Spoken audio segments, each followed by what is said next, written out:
40 years ago, Earl and I said our vows under a sycamore tree behind my mother's church. It wasn't extravagant, but it was ours. Just family, close friends, and the sweet smell of lemon cake drifting from the kitchen window. Earl was the kind of man who didn't need grand gestures. He showed love in packed lunches, tire rotations, and dancing with me in the living room to Motown when he thought no one was looking. Now it was just me. This was my first anniversary without him. He passed away the previous spring. A quiet heart attack in his sleep. I'd found him in the morning, his hand still tucked under his cheek like a little boy. That morning changed everything, but I didn't let the grief hollow me out.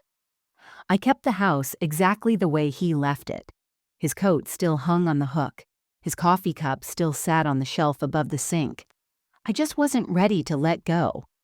I woke early that morning, made pancakes the way he liked them. Crisp edges, just a dash of cinnamon, and set 2 plates out of habit. I sat in the kitchen alone, eating slowly while sunlight pooled across the floor. I thought about what today would have looked like with him. Maybe we would have driven down to the lake or slow danced in the den after dinner, but instead I had company coming. Ryan and his family. Ryan is my only child, a bright boy once. Now 36 with a mortgage, 2 kids, and a wife who always seems to be watching the clock.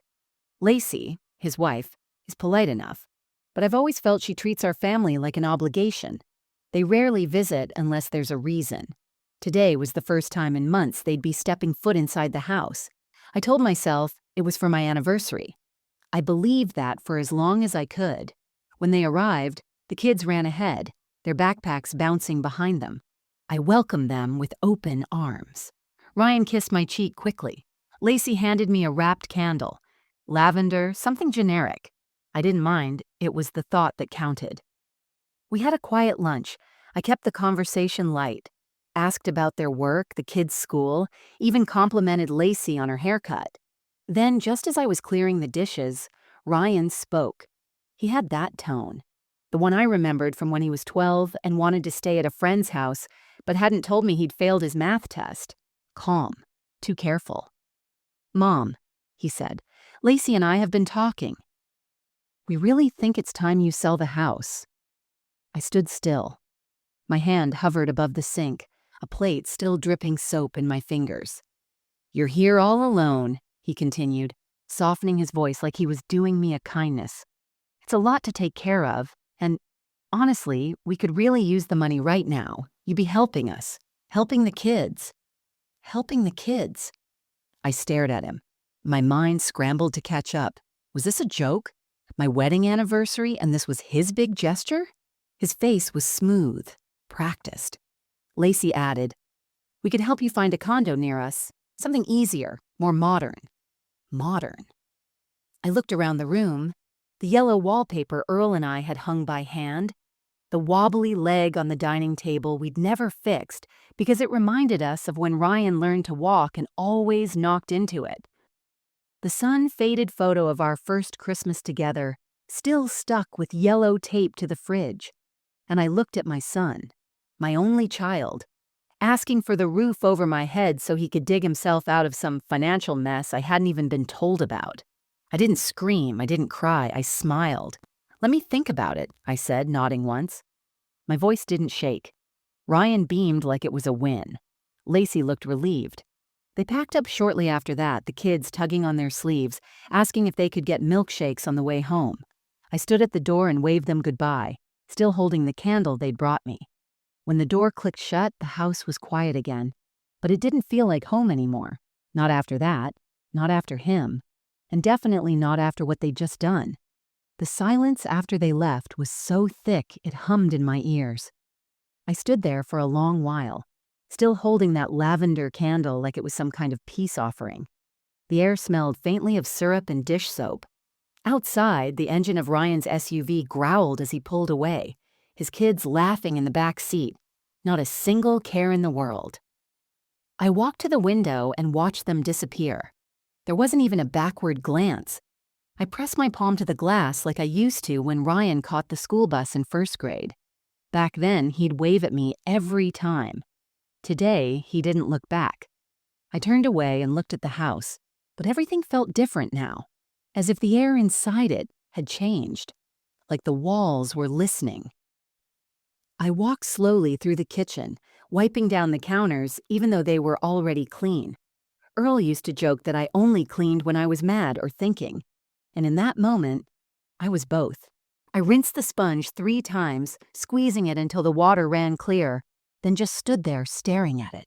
My hands were shaking, but my face stayed composed. That was something Earl always admired about me. "You never let him see you break," he used to say. "You bend, Marlene, but you don't snap." I didn't snap, but something in me shifted. The logical part of my brain told me to be understanding. Ryan was stressed. Young families had their struggles. Maybe he didn't mean it to sound like a demand, but then that moment at the sink replayed in my head. The way he said, "We need the money," like I was a safety deposit box he forgot he had. There was no tenderness in his eyes, no sadness, just calm calculation, a kind of entitlement I didn't recognize. I went to the den and sat on the recliner, Earl's recliner. It still creaked the same way it always did when he leaned back. I curled into the seat, tucked my legs under me like I used to when we watched crime shows on Sunday nights. But there was no TV this time, just the sound of the grandfather clock in the hallway and the occasional groan of the old pipes behind the walls. I picked up a framed photo from the side table, Ryan as a toddler, standing in a sandbox at the park, covered in dirt with the biggest grin on his face. I used to worry myself sick over that boy. Packed his lunch every day until he left for college. Drove across town at 2 a.m. once when he had the flu and his college roommate didn't know what to do. I remembered sitting beside his dorm bed all night, wiping his forehead and reading from the Psalms like it could cure him. I would have done anything for him. So how did we get here? I didn't cry, though the heaviness in my chest made it hard to breathe. I just sat in the chair and let the silence wash over me. The grief was layered now, not just for Earl, but for the kind of son I thought I had, for the version of my family I'd been holding onto with both hands, even as it slipped through my fingers. Eventually, I stood up and wandered through the house. I stopped in front of the linen closet where Earl had installed new shelves after he retired. I ran my hand along the edges. He did everything with care. Never a rush job, never halfway. I could almost hear his voice behind me. "If you're going to do something, do it right, Mar." I opened the closet door and stared at the carefully folded towels. Everything in its place. Just like we built it. This house wasn't just drywall and paint. It was the last place Earl ever laughed. The last place I ever felt truly seen. And now Ryan wanted me to give it up like it was just a thing, a transaction. That night, I couldn't sleep. I lay in bed for hours, staring at the ceiling fan spinning lazily overhead. My body was still, but my mind wouldn't stop racing. I kept thinking of how casually he had asked, how Lacey had smiled like it was all settled already. I stared at the shadow of the wedding photo above my dresser. Earl in his navy blue suit, me in that white lace gown. We built something real here. It wasn't perfect, but it was ours.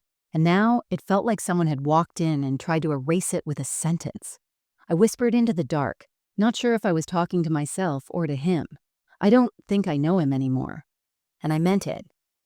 The next morning, the light coming through the curtains felt colder than usual. I sat up in bed, still fully clothed from the night before, my back sore from how long I'd lain stiff and unmoving. My house was quiet. Too quiet. Not the peaceful kind I used to enjoy when Earl went fishing or ran to the store. No. This was the kind of silence that made you feel like something had left and wasn't coming back. I wrapped my shawl around my shoulders and made my way downstairs. Every floorboard seemed louder, like the house itself was trying to get my attention. I poured myself a cup of coffee, but it didn't taste right. I hadn't changed the brand or the creamer, but somehow it felt watered down, dull, like the flavor had left along with the warmth in the air. The candle Ryan and Lacey had given me still sat untouched on the counter. I picked it up, turned it slowly in my hands. Lavender Morning, the kind of scent someone buys when they don't know what you like. The kind of gift you grab last minute from the discount shelf near the register. I placed it back down, unopened. I started wandering the house with no real purpose. I walked from room to room like I was visiting a museum dedicated to my life. Every object felt heavier now. The bookshelf Earl built when Ryan was born. The coffee table still marked from where he'd spilled grape juice during a cartoon marathon. The wall in the hallway where we used to measure his height each birthday. A dozen faded pencil lines and dates remained. Proof that life had happened here, that time had passed. I paused at the hallway and pressed my fingers to the spot marked Ryan 10 years. It was the last one Earl ever measured before Ryan declared he was too big for that now. I closed my eyes and traced the line with my fingertip, my chest tightening with something unnameable. Nostalgia? Regret? Loss? The more I stood there, the more a thought began to settle in the back of my mind. Uncomfortable and persistent. Maybe Ryan hadn't visited because he missed me. Maybe he hadn't come to comfort me on my anniversary. Maybe that visit was never about me at all. It made my stomach turn. I decided to do something I hadn't done since Earl passed. I went into the attic. I had always avoided it. It still smelled like dust, cedar, and thyme. I climbed the creaky wooden stairs, each one protesting under my weight, and pulled open the hatch. The light flickered on, casting long shadows over boxes labeled Christmas, baby clothes, and Earl tools. In the far corner was a cedar chest we'd received on our wedding day. It had belonged to Earl's grandmother and was passed down to us with the advice, store what matters, let go of what doesn't. I hadn't opened it since the funeral. Inside were the kinds of things most people would throw away. Old receipts from our first road trip, a dried rose from our anniversary in 1992. A letter Earl had written when Ryan was born that simply read, "We have to protect him. He's ours. Let's give him the world, but teach him not to take it for granted." I read that line again and again, the words burning into me. Something about it snapped me awake. That letter wasn't just about a baby. It was a promise, a vow to raise a boy who would grow into a man with honor, empathy, decency. And yet, the man who stood in my kitchen yesterday had asked me to give up the only home I had left, not because he was worried about me, but because he needed money. I placed the letter gently back into the chest and closed the lid. But as I stood, something else caught my eye. A journal. Earl's. I had forgotten it even existed. Leather-bound, old-fashioned, and creased from years of handling. I flipped through it, reading small snippets, notes about car repairs, grocery lists, a few quotes from books he loved, but one entry, dated 2 years before his death, stopped me cold. If something happens to me first, I pray she remembers that this house is hers. Not just legally, but in soul. She built it with her hands and her heart. No one should take it from her, not even our son, if he forgets who he is. I sat down hard on the floor, the journal trembling in my lap. Earl saw this coming, maybe not in detail, but he knew how easily people lose themselves. And now, here I was, alone in the attic, holding the words of a man who had loved me enough to write down what I needed to hear long before I even knew I'd need it. My sadness twisted into something else. Not anger, not yet.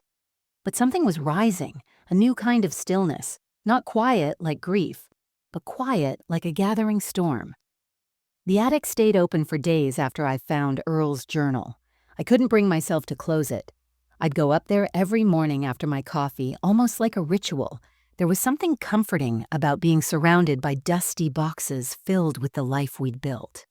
But that comfort was now laced with a low thrum of suspicion. Like background noise I couldn't turn off. It started small. A glance, a tone, a feeling I couldn't shake. Ryan began calling more often. That might have seemed sweet to someone on the outside, but I knew the rhythm of my son. It was never the check-in every day type. Suddenly he was asking how I was sleeping, if I needed help with bills, if I'd had a chance to look into listing options. He was softening me, preparing me. Like I was some old piece of furniture he was trying to convince me was too worn to keep. The real turning point came on a Tuesday morning when I found the manila envelope. It had been slipped inside a drawer in the study, the one I rarely opened. Earl had always kept important papers there, but after his passing, I never had the heart to rifle through it. That morning, something pushed me. Maybe it was instinct. Maybe it was Earl, whispering from somewhere just out of reach. I opened the drawer, and there it was, a half-sealed envelope with my name written on the front in Ryan's handwriting. Inside were copies of documents I had never seen before, a draft contract from a realtor I didn't recognize, an unsigned power of attorney form, a typed letter to a financial planner with phrases like, "Once the property is liquidated," and "anticipated transfer of funds." I stared at it, my heart thudding like it wanted out of my chest. He was planning to act before I'd even agreed. Worse, he thought he could. I placed the envelope on the desk and sat down, suddenly aware of how still the house was again. This wasn't just about him asking anymore. This was about him assuming control. And I didn't remember raising him that way. The silence in the room turned heavy, like it was pressing down on me. I pushed the documents aside and opened my laptop. I started searching for the realtor's name. He was real and had several listings in the area. One click led to another. I found his LinkedIn profile, then his client list, and there it was, Ryan Givens. Not just a client, a partner on multiple joint property investments. He wasn't just trying to sell my house, he was trying to flip it.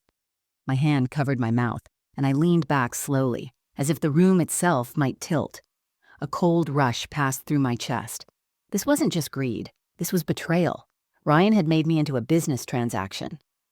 Later that week, during another visit, I offered him coffee. I watched how he scanned the room, how he subtly checked his phone under the table.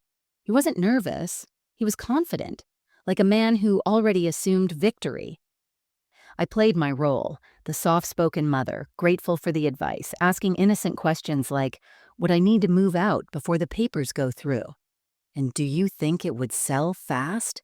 He smiled wide, told me not to worry, that he'd take care of everything.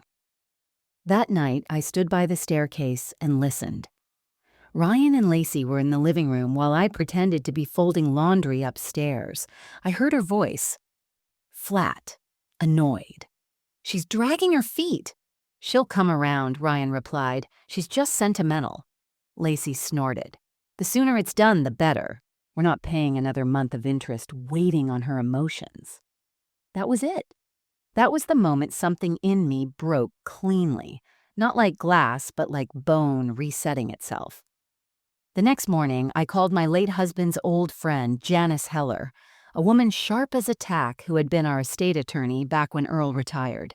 She answered with a voice like warm gravel. "Mar, I've been expecting this call," she said before I could even explain. "Come in tomorrow morning, we'll fix this." I stared at the phone after we hung up. For the first time in weeks, I felt something solid underneath me again, like I was standing on my own ground, not the shaky, fragile version Ryan wanted me to believe in. That night, I didn't open Earl's journal. I didn't need to, because I knew what he'd say. Protect what matters, and that included me. The next morning, I dressed in my best navy blouse and slacks, the kind I used to wear when Earl and I would attend retirement seminars or Sunday brunches with friends. I took extra time with my hair, smoothing it back into a soft bun. I didn't want to look like a woman on the verge of a breakdown. I wanted to look like someone who still had control and was about to reclaim it. Janice's office was in an older brick building downtown, tucked between a bakery and a post office. I hadn't seen her in over 2 years, but the moment I walked in, it was as if no time had passed. She stood from behind her desk and hugged me tightly, then gestured for me to sit. The leather chair groaned slightly as I eased down, but I didn't feel weak. Not today. She poured us both coffee, strong and black, and sat across from me with a knowing expression. "Tell me everything," she said, and I did. I started from the beginning.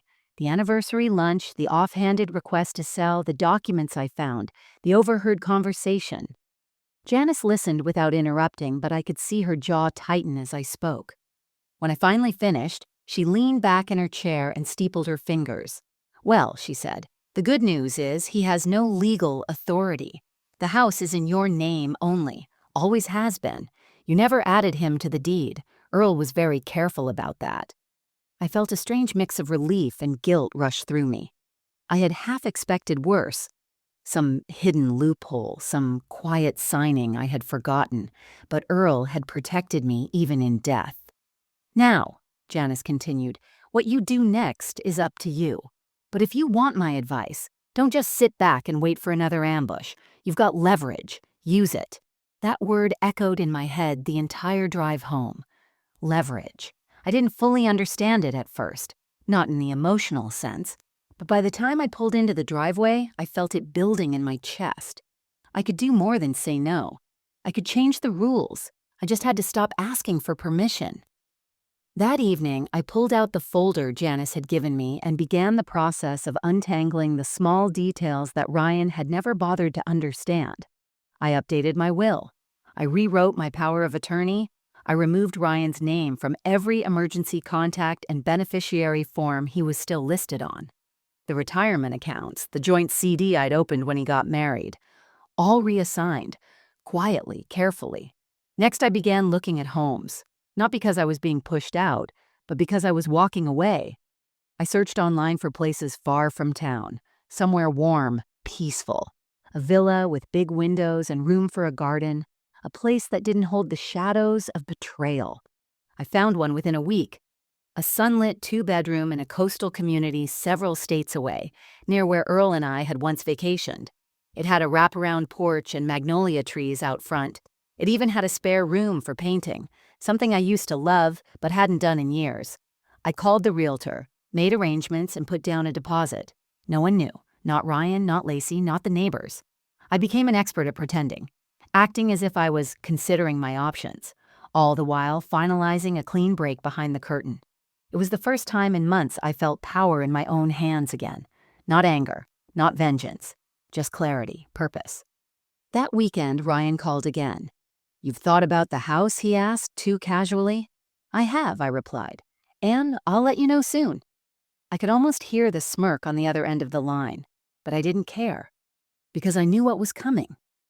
I wasn't just going to keep my house, I was going to sell it on my own terms, to someone I chose, for a future I designed, and then vanish into the next chapter without asking anyone's blessing.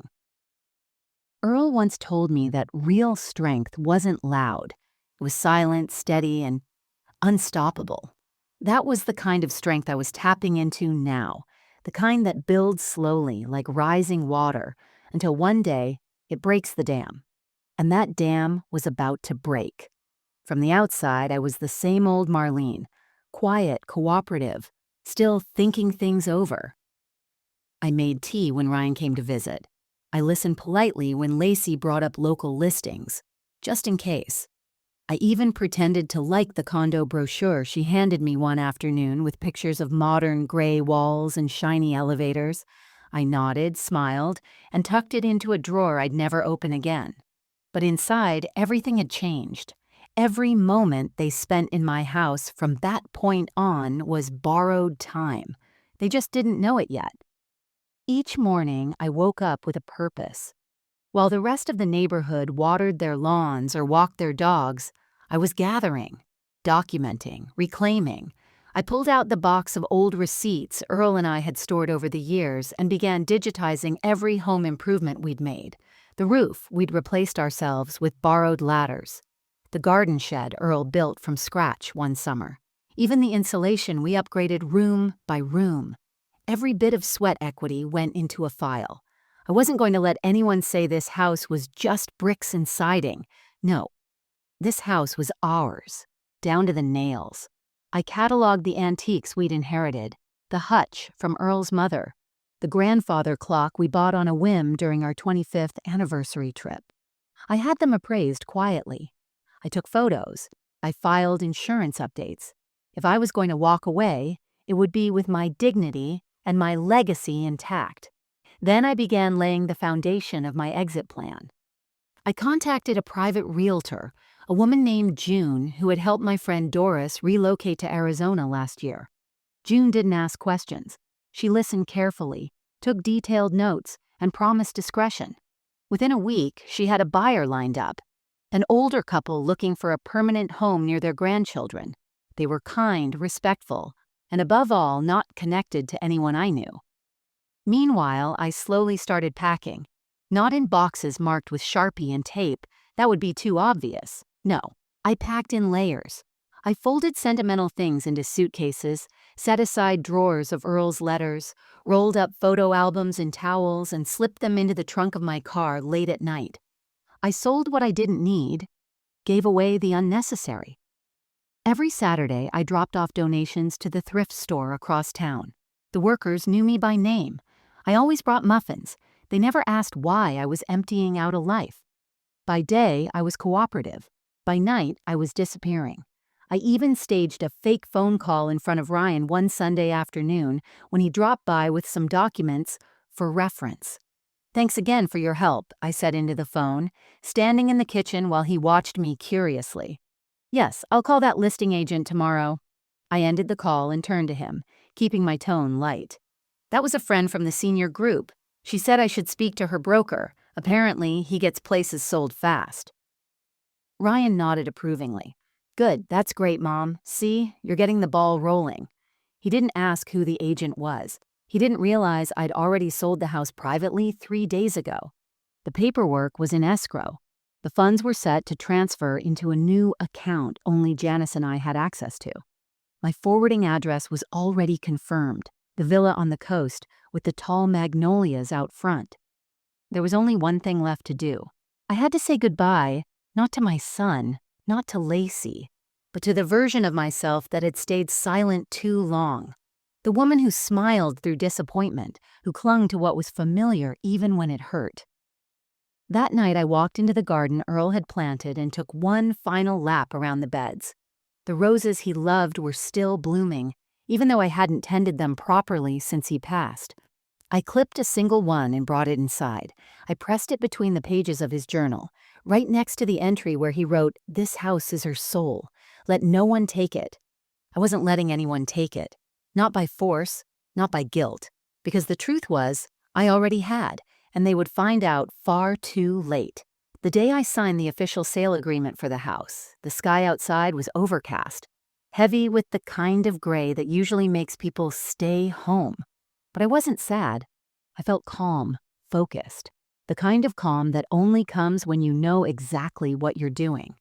The paperwork was clean, simple, just as June, my private realtor, had promised.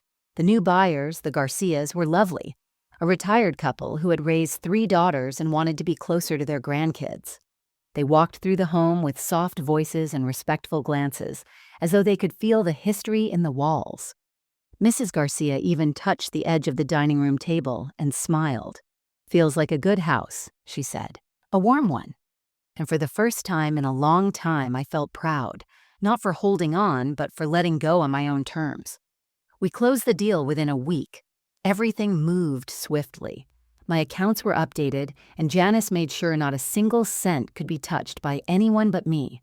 I gave June strict instructions not to list anything publicly and not to release my forwarding address to the buyers or anyone else. I told her, "I'm starting fresh, and I want no breadcrumbs." She nodded. "You'll vanish like mist." "Exactly," I said. Back home, I made my final preparations. The utilities were scheduled to transfer. The post office had my forwarding order. My doctors had my new provider contacts. Even my prescription deliveries were rerouted. Every loose end, tied and tucked. The only thing I left behind was the kitchen calendar still stuck on the month of April. The last month I felt like my son looked at me as his mother instead of a line on a balance sheet. I waited a few more days before pulling the final string. Ryan had been texting more frequently, clearly fishing for updates. Ryan: "Any word from the listing agent?" Me: "Yes, things are progressing." Ryan: "That's great. Let me know when it goes on the market." Me: "Will do." Ryan: "Lacey said we could help with staging if you need it." Me: "That's kind. I'll let you know." That was the last message I ever sent him. The next morning, I packed the final box into my car. The one with Earl's journal, our wedding album, and a framed picture of me holding Ryan in the hospital, back when his eyes still looked at me like I was his whole world. I didn't cry. I wasn't angry. I was simply done. Before pulling out of the driveway, I walked back inside one last time. The house was nearly empty, but I'd left it clean and orderly, the kind of farewell it deserved. I left a single note on the kitchen counter, not for Ryan, but for the new owners.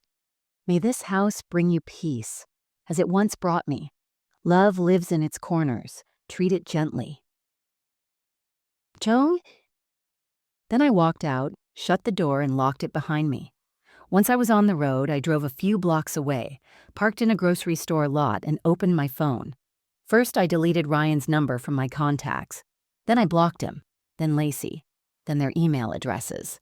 Then their shared cloud calendar I'd somehow been added to years ago. Then the group chat Lacey once made called Family Updates, which had mostly been them asking me to babysit or wire money. Gone. Every connection. Gone.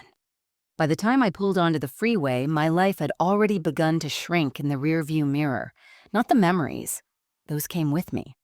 But the weight, the guilt, the pressure to be the agreeable, soft-spoken mother who said yes because that's what mothers do.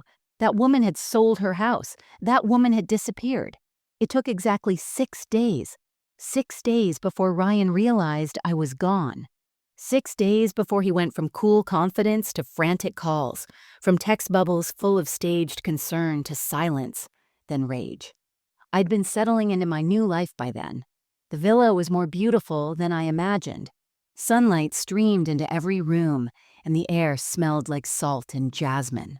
The morning birdsong was a far cry from the muffled hum of my old neighborhood. And for once, the space around me didn't feel haunted.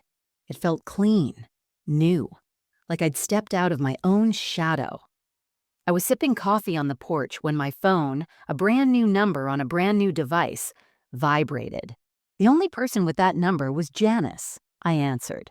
He's trying to find you, she said without preamble. Showed up at your old house. The new owners told him you moved out without forwarding information. He didn't take it well. What did he expect? I said softly. A warning, control, but you gave him neither. I could hear the faint smile in Janice's voice. I said thank you, then hung up. I didn't need to know more. That single update was enough. The trap had snapped shut. Not loudly, not violently, but with finality. That afternoon, I got an email on the secure address Janice had helped me set up for legal matters. It was from Ryan's lawyer. To Miss Marlene Givens. We're reaching out on behalf of our client, Mr. Ryan Givens, in regard to recent property transactions and estate planning decisions. Mr. Givens has expressed concern regarding the nature of the sale of your former residence and the lack of transparency surrounding said decision. I didn't finish reading it. I didn't have to. I forwarded the message to Janice and closed the laptop. By that evening, the tone had changed again. Another message came, this time from Ryan himself. Mom, what's going on? Why didn't you tell me you were selling? Why did you cut us off like that? You're scaring the kids. I don't understand. We were trying to help you. Help me. The phrase twisted something in my stomach. Help me. Like it hadn't been a request wrapped in manipulation, like it hadn't been a carefully rehearsed attempt to cash in on my grief. Help me. Like it hadn't been a command masked as concern. I didn't reply. Instead, I took a walk through the villa garden. The magnolia trees were in bloom, white blossoms drifting like snow. There was a small bench under the tallest one, and I sat there for a while just breathing. For the first time in years, I felt safe. Not because I had walls around me, but because I had drawn a line that no one, not even my own son, could cross anymore. The next day, Janice called with another update. They filed an emergency petition, she said, claiming you might not be of sound mind. I laughed, not because it was funny, but because it was pitiful. Ryan had gone from asking to controlling to accusing. The full circle of a man who realized he'd lost access to something he thought he owned. Janice was already on it. She'd filed a response, included the new will, notarized records, mental competency affidavits, the whole arsenal. She said the judge would see through it in 5 minutes flat. Let him try, I said. It's the last bit of attention I'll give him. And I meant it. That evening, I pulled out Earl's journal again and wrote a new entry in the back, one of my own. He asked me to sell the house. So I did.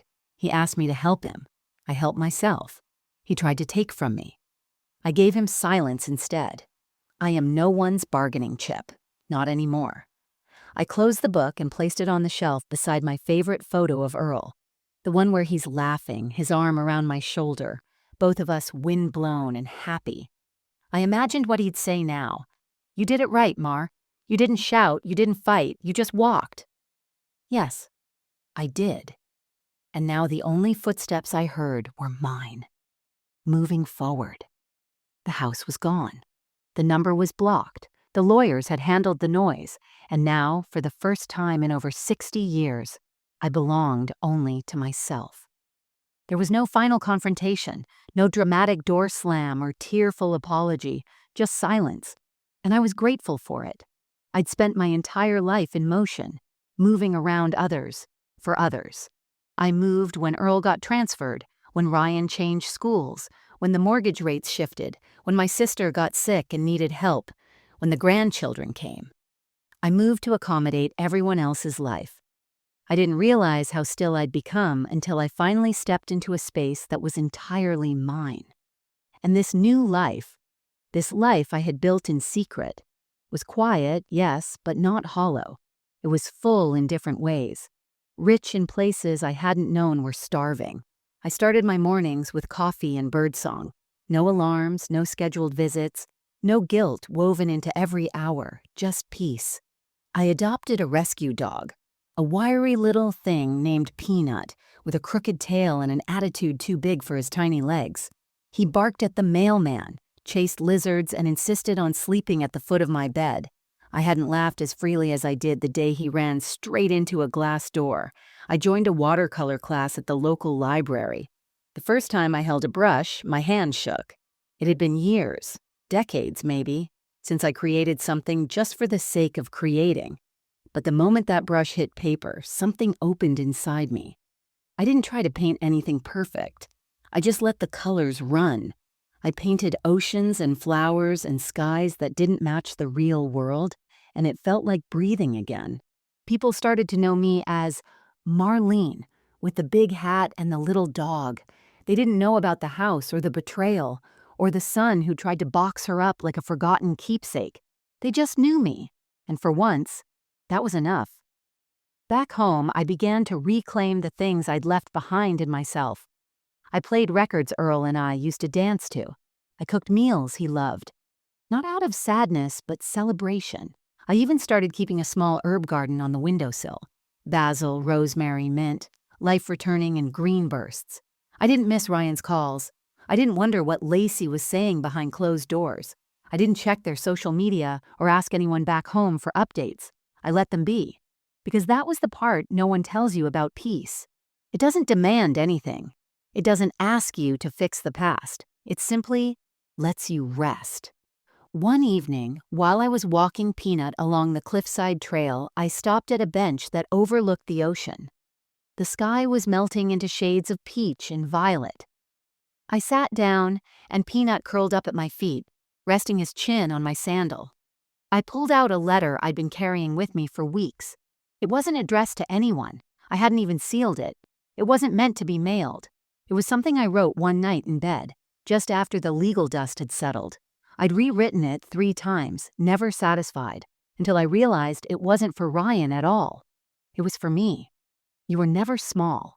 You were just afraid of being seen clearly. You tried to bury me under your fear, but I am still standing. I am still whole, and I am finally free. I didn't cry when I reread it. I just smiled. Then I folded the letter, held it out to the wind, and let it go. The breeze took it. Over the bluff, above the waves, into the sky that no longer felt heavy. When I turned to walk back home, I realized I didn't feel like a woman who had lost everything.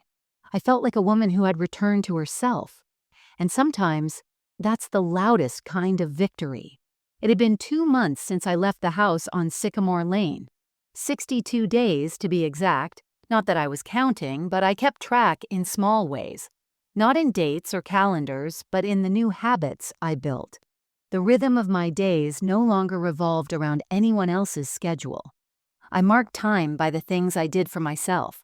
The sunrise walks, the evenings spent painting, the quiet dinners made from fresh ingredients I picked out for no one but me. I had learned something in these 2 months that I wished I had known all my life. How little it takes to feel whole when you stop letting others chip pieces off you. That morning, I woke early and opened every window in the house. A soft breeze pushed through the rooms, carrying the scent of salt and something sweet from the magnolias blooming outside. I stood barefoot in the kitchen, humming an old Billie Holiday tune as I poured my coffee. Peanut barked twice, chasing a dust mote across the floor like it owed him money. It was a perfect morning. I had no idea then that something unexpected was coming. The doorbell rang around 10. I don't usually answer it. Most people in this community respect space. But that morning I felt strangely grounded, untouchable even. So I opened it. It wasn't Ryan, it wasn't Lacey, it was a courier. A large envelope, my name printed neatly in block letters. I thanked him, closed the door, and sat down at the table with the package. It wasn't from the court. Janice hadn't mentioned anything. No return address. My first instinct was to toss it. But curiosity has a way of tugging at you, even when you've done the work to move on. Inside was a letter, Ryan's handwriting, not printed, not typed, but written by hand in black ink. Mom, I don't know where you are. I guess I'm not supposed to. Lacey said it's probably better that way. I didn't think you'd actually leave. I thought you were bluffing. I thought I still had time to fix things, or at least pretend to. I don't even know why I'm writing this. Maybe because I keep walking into rooms and expecting you to be there. Maybe because I realized too late that I can't guilt you into loving me the way I wanted. I don't deserve forgiveness, I know that. I don't know what I deserve anymore. I just wanted you to know. I'm sorry, truly, and I hope you're happy, wherever you are. Love, Ryan. I read it once. Then I folded it and slid it into the back of Earl's journal behind my own final entry. I didn't cry, I didn't smile. It was a letter. Nothing more, nothing less. That's what people don't understand about healing. Closure doesn't always look like a hug at the airport or a sobbing reunion on the porch. Sometimes, closure is just a letter you read in silence, then put away. And I had already closed that door. I walked outside after that. The day was warm, with no hint of the storm they'd predicted on the news. The garden was in bloom. My garden now. I sat on the wooden bench beneath the magnolia tree, its blossoms swaying above like they were nodding in quiet agreement. Peanut curled beside me, resting his chin on my foot. I reached into my pocket and pulled out Earl's wedding band. I still carried it from time to time, not out of grief, but because it reminded me of the kind of love that was real, steady, selfless, deeply rooted.